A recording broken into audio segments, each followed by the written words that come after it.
Hola, soy Fernando Dodino y te invito a que veamos cómo es el sistema de tipos de Haskell. Por el momento hemos conocido los números, los chars, los bools, las funciones, como tipos de datos simples que provee el lenguaje Haskell. También sabemos que existen las listas, las tuplas, o bien el data que nos permite modelar un corredor. Todos estos son tipos de datos compuestos. También podemos definir sinónimos de tipo mediante la siguiente instrucción. Aquí estamos diciendo que el tipo nombre es igual al tipo string. Técnicamente no hay ninguna diferencia entre el nombre y el string, pero si nosotros estamos definiendo una persona y decimos que el nombre es de tipo nombre con mayúscula, estamos acercándonos más al dominio de lo que podría serlo el string. Tenemos aquí la función identidad, que dado un parámetro, devolvemos dicho parámetro como resultado de la función, que devuelve al aplicar la función identidad de 2, 2. Lo mismo pasa con el string hola. Y por último, si le pasamos length, nos devuelve el show de length, que es una función. Hablamos aquí de la definición de la función identidad como una función que va de A en A. Aquí tenemos también una distinción. No es lo mismo la variable que trabaja sobre valores, como es x aquí, y que se asocia a 2, hola o length, que la variable de tipo que trabaja sobre la definición del tipo de mi función, donde acá a va a referir a algún tipo como number, string, ¿no? O genéricamente cualquier tipo como es en este caso. Fíjense lo que pasa con la función head, que dada una lista nos devuelve su cabeza. Del lado izquierdo estamos trabajando con pattern matching para pedir que la lista tenga al menos un elemento. Del lado derecho no hay ninguna operación que hagamos con esos elementos. Por lo tanto, head es una función que dada una lista de A nos devuelve un A. Lo mismo ocurre con la función tail, que dada una lista nos devuelve su cola. No tenemos ninguna restricción aquí a la derecha respecto de los elementos, así que tail, dada una lista de A, devuelve una lista de A. ¿Qué pasa con la función last que nos permite encontrar el último elemento de una lista? Más allá de la llamada recursiva, del lado derecho no estamos trabajando con los elementos de dicha lista, no le estamos mandando ninguna función.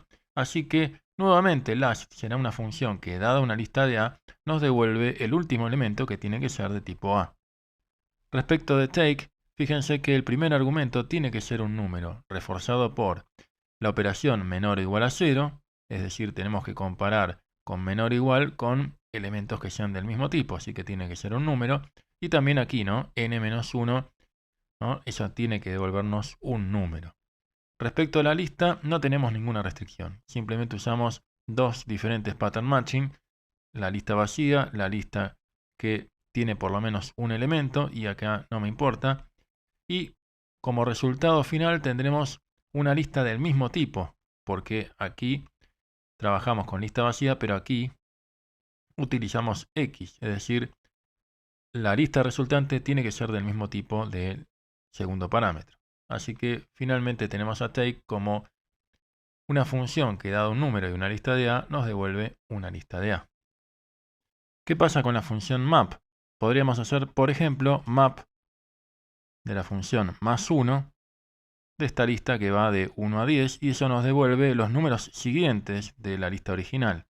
Pero también podemos tomar una lista de palabras como hola y mundo, trabajarlas dentro de una lista y utilizar la función map para convertir eso en una lista de las longitudes de cada una de las palabras. Es decir, genéricamente hablando, map es una función que recibe la función que va de A a B, una lista de A y devuelve una lista de B.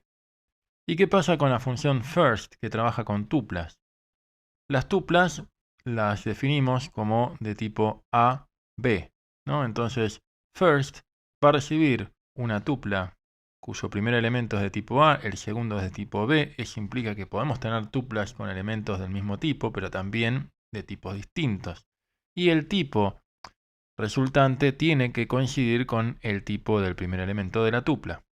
Pasemos ahora a la función elem, ¿no? Que nos dice si un elemento está dentro de una lista. Por ejemplo, elem de esta palabra hola dentro de una lista de palabras como mundo y hola. Fíjense que funciona, es decir, puede encontrar una palabra dentro de una lista de palabras. Así que, perfecto, funciona para strings. Vamos a probarlo ahora para números. ¿Qué pasa si le pido buscar el elemento 1, es decir, el número 1, dentro de esta lista? La respuesta es que no lo pudo encontrar, pero funcionó perfectamente. Entonces, también funciona para números.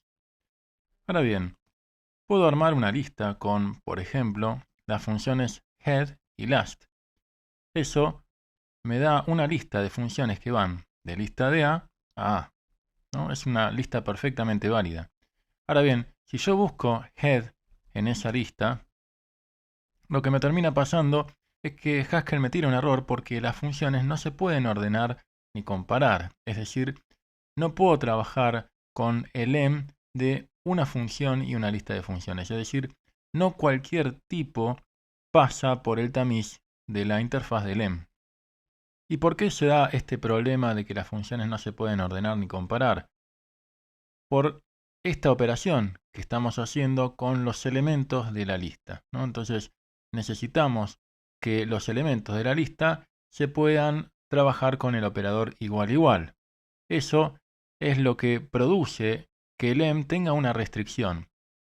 Voy a recibir un elemento A y una lista de A y voy a devolver un bool, pero ese A no puede ser de cualquier tipo. Tiene que ser de algún tipo que sea instancia de un type class que se llama EC. EC es un type class que agrupa tipos y define cuáles son las operaciones que esos tipos deben definir. Por ejemplo, para EC tenemos el igual igual y el distinto. También tenemos estos tipos que se dice que son instancias del type class EC. Por ejemplo, las listas, los bools, los numbers, entre otros. Y también aquellos data que digan que derivan de la definición original de EC. Veamos cómo funciona el mecanismo de deriving para Haskell. Tenemos un data libro que construye un libro a partir del título y sus autores. Definimos aquí el Aleph y Rayuela, que son dos libros diferentes, y preguntamos si Rayuela y el Aleph son el mismo libro, mediante el operador igual igual. Por defecto, Haskell se queja de que no sabe cómo comparar un data que no deriva de EC o que no define cómo se tienen que comparar dos libros. En cambio, cuando nosotros trabajamos con el mecanismo de derivación que tiene Haskell por defecto mediante el deriving EC, la comparación sí se puede hacer y Rayuela resulta distinto del Aleph, porque por defecto Haskell compara un data a partir de todos los elementos que componen esa estructura. Y una vez que agregamos el mecanismo de derivación de EC para un data libro, fíjense que accedemos a partir de aquí a todas las funciones que utilizan el igual igual, como por ejemplo el lem, y eso nos permite buscar a Rayuela dentro de una lista de libros. Para las primeras definiciones de take, tail, head, first, second, trabajábamos con polimorfismo paramétrico, es decir, teníamos variables de tipo A o B en donde no había ningún tipo de restricción. En cambio, el lem necesita definir A y lista de A con una restricción, es decir, solo el tipo que sea instancia de EC puede trabajar con el lem. Eso deja fuera, por ejemplo, a las funciones, como hemos visto. En este caso decimos que el lem trabaja con polimorfismo ad hoc, por el hecho de tener restricciones de tipos. Analizaremos a continuación la función max. Max funciona para strings, es decir, yo pregunto cuál es el mayor entre Juan y Fernando, me devuelve Juan porque Juan alfabéticamente está después que Fernando, así que se considera que es mayor. Así que funciona para strings. Funciona también para booleanos, porque true tiene una implementación interna que lo hace mayor a false, ¿no? O la verdad supera la mentira. También funciona para números, ¿no? Entre 5 y 8 me va a devolver 8. ¿Qué pasa si pruebo con funciones? De nuevo, podemos probar cuál es el máximo entre head y last, algo que ya sabemos que no tiene sentido porque las funciones no se pueden ordenar ni comparar. Y el error que nos aparece en Haskell tiene que ver con la operatoria que nosotros hacemos con los argumentos que recibimos. Estamos trabajando con la función mayor, así que necesitamos que los elementos se puedan ordenar. De otra manera, no puedo trabajar con la función max. Eso nos lleva a conocer nuestro segundo type class, que se llama ord, y que define una serie de operaciones entre las cuales está ese operador mayor. OR define entonces el operador mayor junto con todos estos operadores que estos tipos deben definir. Un dato de color es que toda instancia de ORD también tiene que ser EC. Esto es porque el operador menor igual y mayor igual descansan en la implementación de la función igual igual, que justamente compara la igualdad entre dos elementos. Esto implica que todo tipo que sea instancia de ORD también tiene que ser instancia de EC, aunque no necesariamente viceversa, es decir, podría tener un EC que no sea un ORD. Un tipo puede pertenecer a más de un type class a la vez. Lo único que tiene que hacer es implementar las funciones o las operaciones que ese type class le pide. Por ejemplo, tenemos aquí el number, que se sabe mostrar por consola, por lo tanto es instancia de show, pero también es instancia de OR porque podemos comparar dos números y ver cuál es el mayor. A continuación, te dejamos algunos type classes útiles para que vos investigues por tu cuenta. Si estás trabajando con la versión original de Haskell que viene con el prelude y no con el pdpreludat, num es un type class que permite agrupar distintos tipos de número. Por otra parte, show define operaciones para mostrar por consola una estructura de datos. Por último, enum es un type class que define operaciones para poder trabajar con un dato enumerable que además tiene orden. Y así llegamos al final de un nuevo video. Espero que te haya gustado y nos vemos próximamente.